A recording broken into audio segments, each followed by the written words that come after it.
A pair of old hands is shaking too hard to hold anything, so someone else's hands lift the food and feed him mouth to mouth. He has no teeth left. He cannot chew. He cannot hunt. By every rule of the wild, this man should already be dead. And yet, the group keeps him alive for years on purpose. That is one of the strangest, most human things we've ever found. Because for almost all of history, getting old was not the plan.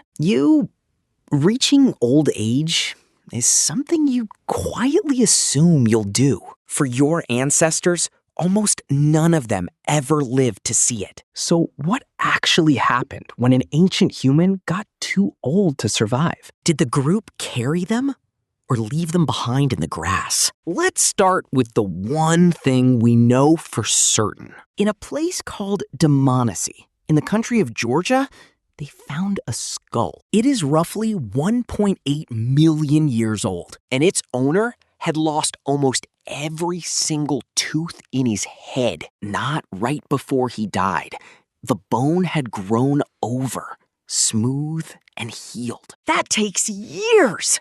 He lived toothless for years. In 2005, David Lord Kapanidze's team published it in the journal Nature, and they said out loud what those healed gums really mean. A creature that old, that toothless, could not feed himself alone, which means someone else was chewing his food soft day after day. Almost 2 million years ago, someone chose to keep him going. Now, maybe you're thinking, fine, but he probably just gummed some mush himself. Fair. So let's jump forward and meet the old man. In 1908, in France, they dug up a Neanderthal skeleton. He was old. His spine was bent with arthritis, his hip was worn out, and like Dmanisi, most of his back teeth were simply gone. A man that broken does not survive a Neanderthal winter by himself. The bones hint that someone softened his food and slowed the walk so he could keep up. There's an even harder case. A man we call Shanidar 1. He was part blind, deaf in both ears, and missing part of one arm. He still lived into his 40s in a world that should have killed him at 20. Now, I have to be honest with you here, because this part is debated. Some scientists say those injuries alone don't prove tender, loving care. Maybe a tough person just healed up and dragged themselves along. But pile the bones together, and one quiet pattern keeps showing up. Broken people who lived a long time after they stopped being useful. And that raises the darkest question in this whole story, because it wasn't always the warm circle. Sometimes it couldn't be. Picture a starving band on the move, and one elder who can't keep pace. When there's barely enough to carry the children, a hard choice arrives. In a few groups, in the worst famines, the old were left behind. It's rare, it's contested, and it was almost never cruelty. Often the elder chose it, stayed behind so the children could eat. The last thing you give, so the line behind you keeps walking. So that's the tension. Sometimes carried, sometimes painfully released. Which makes the real question this: why keep the old at all? An old body eats food, slows the group, and can't hunt.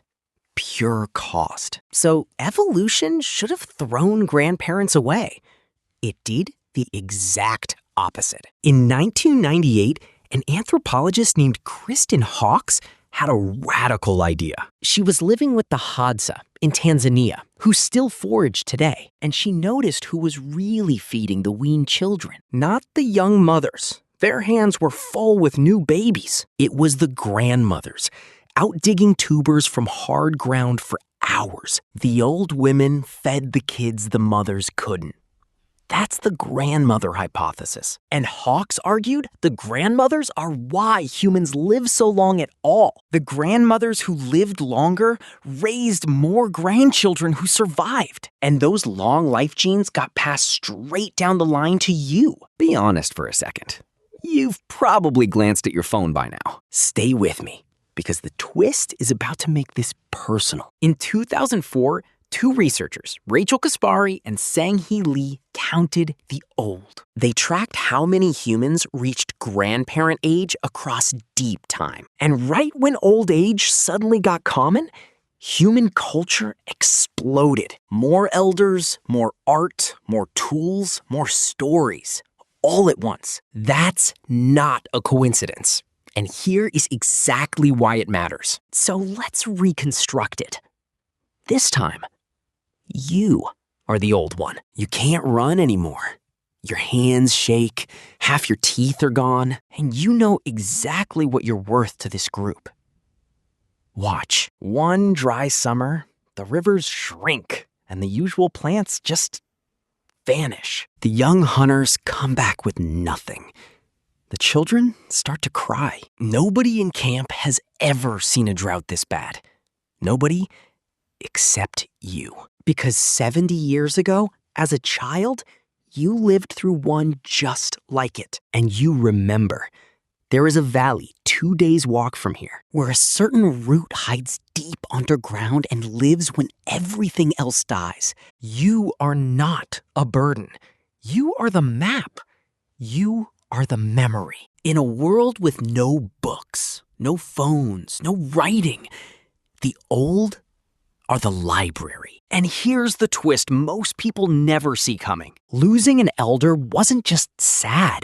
It was like burning down a library. Every death erased knowledge no one else on Earth still carried. Where the water hides, which berry kills, how the last famine ended. Which is why, when you tell the drought stories at night, everyone listens. Anthropologists studying the Tsimane found exactly this late-life job. The body slows down, and the elder becomes the one who teaches and tells. Your survival stopped depending on your legs and started depending on your mind. And if you're still here with me past all these dead ends and debates, you already feel something most people scroll right past. The old weren't leftovers waiting to die.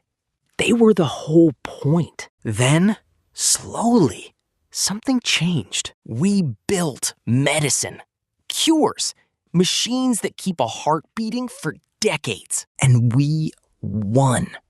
People live longer now than any human ever has. That is a genuine miracle. But look at where we put them. A grandmother alone in a quiet room, a TV on, waiting for a visit. The library is still full. But now, almost nobody comes to read it. We solved the dying. We are still failing badly at the alone. For almost all of history, an old person sat at the center of everything. Their stories were the internet. Their memory was the map. Their voice was the law. We gave them more years than they ever dared to dream of. And then quietly moved them out of the circle they used to hold together. So here's the bookend. Picture those trembling old hands again, too weak to feed himself, kept alive on purpose for years. They didn't keep him because he was strong. He wasn't. They kept him because everything he knew would die the day he did. Old age was never proof that you had failed to be useful. It was proof that a group decided your memory was worth carrying. So here's my question for you tonight. Whose stories in your family will simply vanish the day they stop being told? Go call them. Ask them one thing before that library closes for good.